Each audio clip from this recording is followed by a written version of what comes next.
السلام عليكم ورحمة الله وبركاته، يا أهلا بيكم على مطبخ كحيانين وجماعة المفلسين. سيد أفندي المفلس دائما والمسكين. النهاردة هنفطر تالت يوم رمضان، هنعمل فاهيتا الدجاج زي ما انتم شايفين. نص كيلو صدور فراخ متقطعة قطع صغيرة منقوعة في الليمون والخل.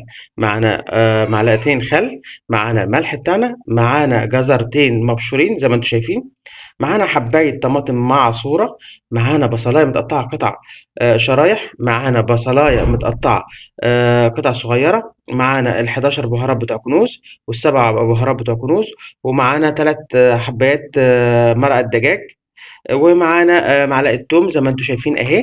تمام. ومعانا حبايتين طماطم متقطعين قطع صغيرة حوالي ربع كيلو، ومعانا ربع كيلو فلفل متقطع شرايح. يلا بينا نشوف هنعمل ايه.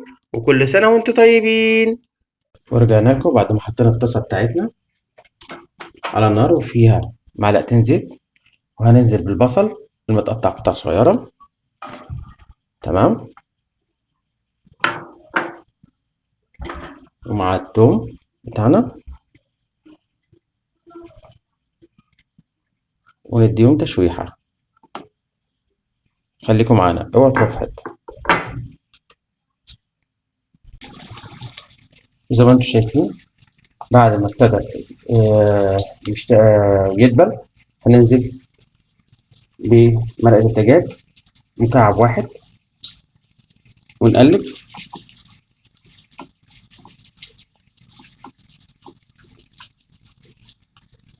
ونزلنا بعصير الطماطم ونقلب زي ما انتم شايفين لغاية ما يدبل.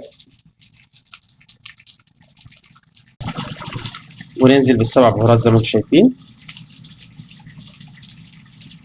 ونقلب.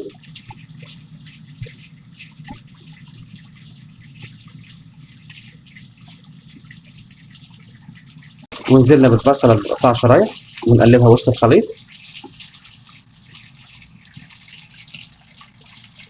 ونزلنا بالجزر المبشور ونقلبه لغاية ما يستوي وياخد تتبيلة مع البصل والثوم. أنا مش عاوز أقول لكم الريحة شكلها إيه. ونزلنا بالفلفل بتاعنا وخليناه ياخد تسوية بسيطة ونقلب. بالخل بتاعنا زي ما انتم شايفين عشان الحموضة، ونقلب لغاية ما يدبل وننزله من على النار وننزل بالطماطم.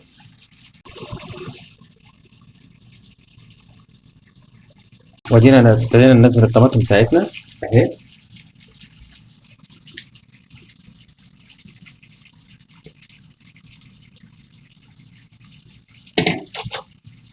نسيبها تاخد تسبيكتها على النار ونقلب حوالي ربع ساعة لغاية ما تدبل ونرجع لكم تاني.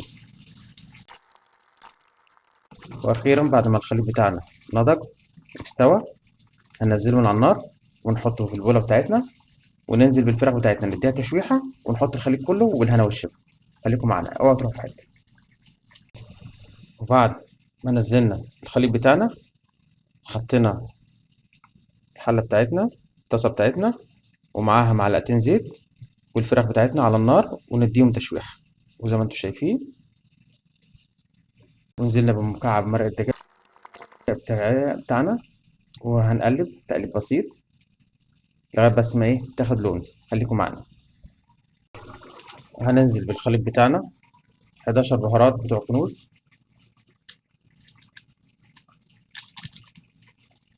شركة مصرية، ونقلب.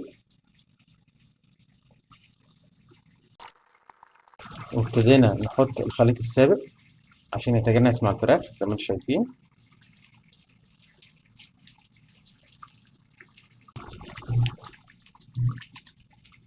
وهنسيبه على النار حوالي ربع ساعة ونرجع لكم تاني.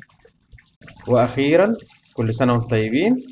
خلصت الأكلة بتاعتنا، فاضل ساعة على الفطار. كل سنة وانتم طيبين. يا ريت اوعوا تنسوا اللايك والشير والاشتراك على قناتنا مطبخ الكحيانين وجمال المفلسين. سيد افندي المفلس دائما والمسكين. اهداء خاص للاستاذ براء والانسه مرام والانسه رهف صلاح من متابعين القناه. كل سنه وانتم طيبين. رمضان كريم.